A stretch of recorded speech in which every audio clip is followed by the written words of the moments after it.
Egunon jainkoak, Domeka Goizeko ETB-ko ikusentzuleok ongi etorri egibidean prestatu dizuegun gogoetara. Gaurko liturgiak Jesukristo gure jaunaren erregetza ospatzen du, liturgi urtearen amaiera ere bada. Bestalde, Cecilia Santuaren inguruan, abeslarien, musikarien eta konposagileen misioa eta fruituak eskartuko ditugu. Gai guzti hauen erdian, ibili zen Eustazio Etxazarreta apaizaren oroipen laburra egingo dugu. Gaurko prefazioan kantatzekoa da mugari gabeko Kristoren betiereko erreinua, egiaren eta biziaren erreinua, santutasunaren eta graziaren erreinua, zuzentasun, maitasun eta bakearen erreinua. Urte liturgikoaren amaieran adierazten dugu jainkoaren asmoa edo onginaia bere betetasunera doala. Horregatik, Jesukristo gure jauna goretsi nahi dugu bihotzez eta doinu ederrez bere festaburu honetan. Aldi berean, gure askatasun osoa eskaintzeko prest gaude, zerbitzari leialen apaltasunez, munduko herri guztietan bakea eta elkartasuna indartu daitezen. Fededunen jarrera otoitzean adierazten da, eta hau bihotzaren eskutuan edo gelako sekretuan mamitzen da. Otoitz pertsonalak ordea ez du gorezpenik edo eskerronik agortzen. Elkartearen otoitzak bereziki sakramentuetan beste maila bat hartzen du. Gogora Jesusen hitz hauek, nire izenean bizpahiru lagun nunbait biltzen badira, han nago ni beraien artean. Eta baita Mateoren Evangelioko azken hitzak ere, ni zuekin izango nauzu egunero munduaren azkenera arte. Jesusen hitza entzuteak eta ogi bera partekatzeak eukaristiara eramaten gaitu. Eta eliz batzarraren erdian musikak eta kantuak garrantzia hartzen dute. Apaingarri baino askoz gehiago da. Gure elizaren tradizioak altxorra beratza transmititu digu kantu erligiosoetan. Cecilia Santua musikarien zaindaria dugu orain gogoan. Elizkizunetan, Kristau herriak kantu errepertorio zabala erabiltzen du. Kantu guztiak ez dira harribitxiak, baina erligio sentimenduaren adierazpen ederra dira. Abestiak ez dira ezerezetik atera. Norbaitek hitza idatzi egin zuen neurri eta errima zehatzekin.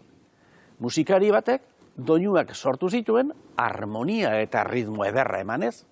Gero, herrixeak posik abestuko du, abeslarien eta musikarien laguntzaz. Abesti batzuk oso preziatuak dira.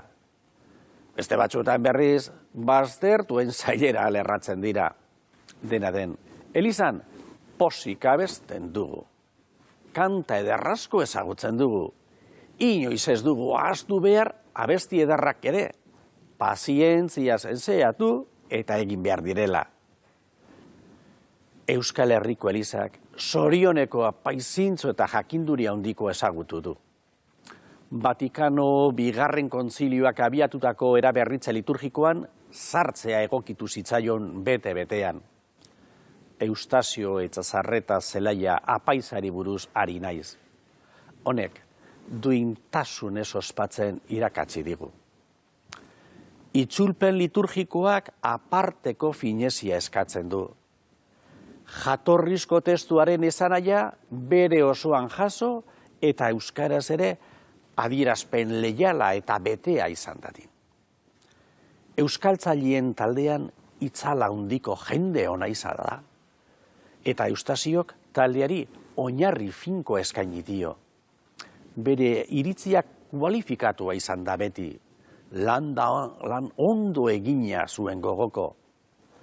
Meza liburuko otoitzak izan, edo Jainkoaren hitzaren irakurgaiak izan, sakramentuen formulak izan, edo orduen liturgiako goratzarriak izan, hitz lauz izan edo olerkien doinuak izan, denetan beti ardura osoa jarriz, liburuen argitalpenak aldik eta ondoen prestatzen zituen.